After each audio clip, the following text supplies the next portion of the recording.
Hey everyone, it's Armor Gaming. Welcome back to my channel and welcome to Monster Analysis. Up for analysis today, it's Holter's Bodyguard. When General Holter finished building his armored tank, there were some spare parts left, so he gave them to a little fragile monster who was playing in the hangar. Time passed and that little monster became a strong soldier, so Holter decided to recruit him as his personal bodyguard. And so here we have Holter's Bodyguard as a little kid, as a teenager, as an adult. Of all the bodyguard monsters that have been released, design-wise, I would have to say he's either the first or the second favorite of mine. And with that said, as of the time recording this video, there's a total of 33 metal legendary monsters that have been released. And then you'll also find Holter's Bodyguard in the mechanical book, which is home to 34 legendary monsters. And then lastly, and obviously, you'll find him in the Team Wars book, which is home to 24 legendary monsters, all of which consist of generals, their pets, and their bodyguards. And so with that out of the way, let's get into analyzing the stats. He has a power of 3168, which actually is extremely low for a metal legendary monster. It actually puts him in 29th place. Keep in mind there's only 33 metal legendary monsters, and he's in 29th place, so he's clearly not an attacker. As for his life, on the other hand, it's 36,191, which is the second highest life stat for metal legendary monsters. It's actually second, tied with Hercule. The only other monster that has a higher life stat that's metal is Tankarion. Of course, as the name implies, he's a huge tank, and that's why his life is the highest. But Holter's Bodyguard, second place, that is incredible. And furthermore, Holter's Bodyguard has a great speed, 3432. This actually puts him in 12th place, tied with monsters like Scrap Warrior, Flammarion, and Uther the Valiant.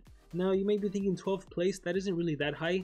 Actually it is. The speed stat itself, 3432, that's the 4th highest speed stat for metal legendary monsters. It just so happens that there's a huge chunk of metal monsters that have the 3465 base speed, or the 3454, and there's 2 of them that have the 3476. So yeah, 3432, it is a great speed stat. And so overall he has a lousy power, a really great life, and a really great speed. Which is great because typically tanky monsters, they tend to be on the slower end, and that's not the case with Holter's Bodyguard. And then as for his trait, we have Harden. All status effects have a 20% less accuracy against it. I consider this to be the best trait a monster can have. If it's not Tough, Bulwark, or obviously Artifact, so good thing there. As for the relics, he can hold an Essence relic, or he can hold a Shield relic, which I think really works to Holter's advantage, since he is a bodyguard, since he is a tank monster that protects your team. Both of these relics he can hold, the Essence relic and the Shield relic. This can increase the survivability of your whole team. And so you're going to come to find that he is quite an amazing support monster. And keep in mind, this is from the perspective of someone who doesn't really like tanks that much. I get tanks' purpose, I get when they can be useful, but in the majority of the games you find yourself playing in, normally tanks don't have that much of an impact. Normally, for the longest time, it is changing right now, but for the longest time, is you run a monster with all speed runes, you run an attacker, and your treachery monster with like team speed, or maybe he just has some skills, whatever. But typically, the deny monster and the attacker, they do all the work. And as for the third monster, they're kind of just there just in case something goes wrong. Well, Holter's Bodyguard, he's there in case something goes wrong, but he can like really protect your team. It's incredible. He can heal like crazy. And I'm getting ahead of myself. Let's just get into analyzing the skills. His ultimate is Medevac. Heals all allies by 100%, deactivates all cooldowns on all allies, applies a 50% shield to all allies. So obviously this deals no damage, gets a team skill. All your monsters heal by 100% of their life, so back to full life. Any cooldowns they may have is completely restored, so that's awesome. And they get a medium shield, a 50% shield. What more can you want for ultimate support? Seriously, as far as supportive ultimates, this has to be one of the best in the game. We're gonna go ahead and skip Skills Group 1 because I don't think there's anything we're talking about there. So on to Skills Group 2, we have All-Terrain Protector. Heals all allies by 40%, removes negative status effects from all allies, requires cooldown. So 23 stamina, 2 turn cooldown, and it heals by 40%. A 40% heal on a 2-turn cooldown that also removes negative status effects, that is incredible. If your monsters have burning, if they have blind, daze, sunburn, ignition, all these different effects, whatever, it doesn't matter. Get rid of all those negative effects and they heal. So if they take any damage from the enemy monsters, they get 40% of their life back. And furthermore, because you have the Harden trait, let's just say for example the enemy did an AoE stun and then it's Holter's Bodyguard's turn and he didn't get stunned, well then you can remove that from your allies and they'll be able to move. So All-Terrain Protector, fantastic skill, a must-run skill. Next up we have Remote Sabotage, deals moderate metal damage to all enemies, applies negate healing to all enemies, 30 damage, metal based, 31 stamina cost, no cooldown, so you can spam this as much as you want to, and it applies negate healing. Negate healing just cancels out the healing effects from the enemy team, so if they were to recover 10,000 life, they'd actually recover no life. It's not the same as negative healing, just keep that in mind, because he actually does have a negative healing in Skills Group 3. And so I'm actually not the biggest fan of this skill. The only skill this thing has going for it is that it is spammable, and keep in mind, you're a metal monster, you're a mechanical monster. You're going to face monsters that can do cooldowns activated, aka Timerion, in which case you'd have a skill to use, but it's not that beneficial. I mean, if anything, it would stop the enemy monsters from healing themselves if they had like a Holter's Bodyguard as well as Timerion, but for the most part, I really don't think this skill is worth running. Next up, we have High Ground, applies a 50% shield to our allies, applies precision to our allies, requires cooldown, 23 stamina cost, 2 turn cooldown, medium shield, increased accuracy. Again, what more can you ask for? Your whole monsters get a 50% shield and increased accuracy so they cannot miss, and on a 2 turn cooldown. So for example, if your monsters aren't damaged, all-terrain protector would be a waste, right? So instead, you can just give them a shield and also give them a boost. High Ground is another skill I'd say is a must-have skill. And with that said, on to skill group 3, we have All-Terrain Restorer. Heals allies by 60%, requires cooldown. Another team skill that only costs 16 stamina, that is ridiculously low for what the skill does. Another 2 turn cooldown, and a 60% heal, an automatic heal. That is insane. You do realize that if you have a teammate that does like Mirror, and you do this skill, you're going to be doing it twice, in which case it's 120% heal. So it'd be back to full life. Even All-Terrain Protector, that'd be the equivalent to an 80% heal if you have Mirror on one of your teammates. I was able to utilize that in the game. I thought it was just awesome. But just like excluding that, just 60% heal. What other monster can do that? No other monster can do that. Cyan comes kind of close because she has a skill called Instant Force that heals everyone by 15%. Then she has another skill that I think can do 35% for a grand total of 50, but that requires a lot of stamina and 2 skills. Whereas Holter's Bodyguard, 16 stamina, 2 turn cooldown, I heal you by 60% this turn, next turn I heal you by 40%, and heck, you know what, I'm also going to give you a medium shield. As far as tanks go, as far as supports go, Holter's Bodyguard is like, no one comes close to him. He is incredible. And with that said, let's move on to the next skill. Covered Barrage deals moderate metal damage to all enemies, heals itself by 40%, requires cooldown. So an AoE metal based attack that deals 35 damage, 25 stamina cost, 2 turn cooldown, self heal by 40%. You do not need this. Like, he already has a low power, he's not going to be a damage dealer. There's no reason to get greedy and just heal yourself. Run the All-Terrain Protector, the team heal, the other team heal, the team shield, which is essentially, you could kind of consider like healing. You know, they get a shield, they're not going to take damage. So Covered Barrage, personally I would say terrible skill, do not run this skill. And then lastly we have Flash Damage. Deals moderate metal damage to all enemies, removes positive side effects, and applies reverse healing to all enemies. Like, could this monster get any better? So first of all, 40 metal based damage. Hey, that's better than 0 I guess. 37 stamina cost, 1 turn cooldown. So there is a lot of rotation with this monster. Skill rotation, 2 turn cooldown, 2 turn cooldown, 2 turn cooldown, 1 turn cooldown. And this skill removes positive effects. That alone is incredible. But furthermore, it activates reverse healing. Negative healing. This is the healing or the negative status effects where the enemies will actually take life if they restore life. So this is obviously really great against nature monsters, really great against your typical support monsters because they tend to be the healers. There's more reasons why this is good and I'll get into it in a little bit. But as far as the skill set, I think it's an easy one for this monster. Flash Damage, All-Terrain Restorer, High Ground, All-Terrain Protector. Pretty straightforward, right? As far as bringing this monster on your offensive team, the way you can run them, there's so many options. You can give them 3 team speed. You know, you want them to go last in case your monster take any damage. You want to end off with a heal skill. Maybe remove any negative status effects, any DLT damage.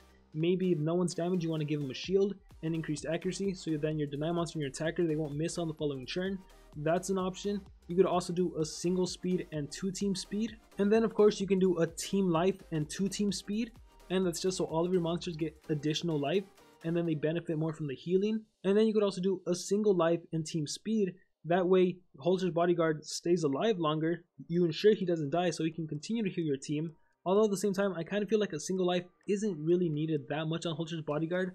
Just because there is no way to ensure the enemies are going to be attacking your Holter's Bodyguard.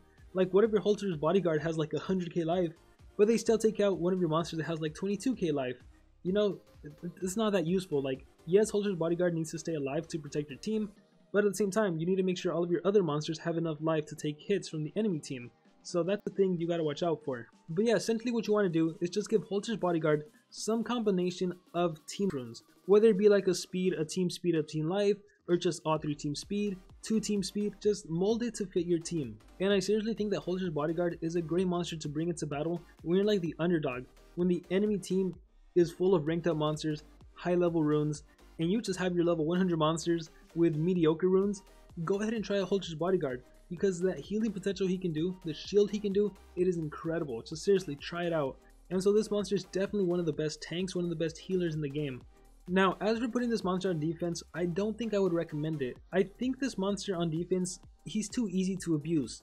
For example, if you look at his skills, he can heal by 40%, he can give your team a medium shield, a 50% shield, or he can heal by 60%, right?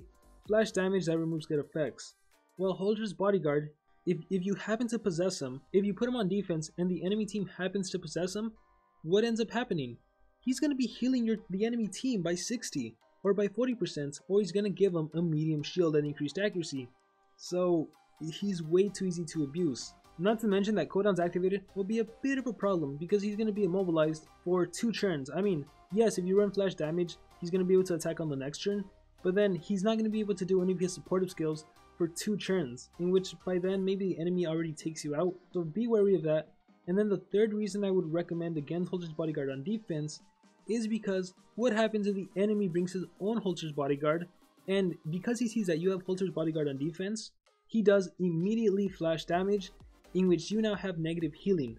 And then what if the AI, in all their infinite knowledge, they decide to start the game off with Auto-Ring Restorer, and bam, an automatic minus 60% of HP to all of your monsters. Wouldn't that suck? Your own Holter's Bodyguard would be taking out your team. That would be so bad. And if not 60%, then what about Auto-Ring Protector? That's 40%.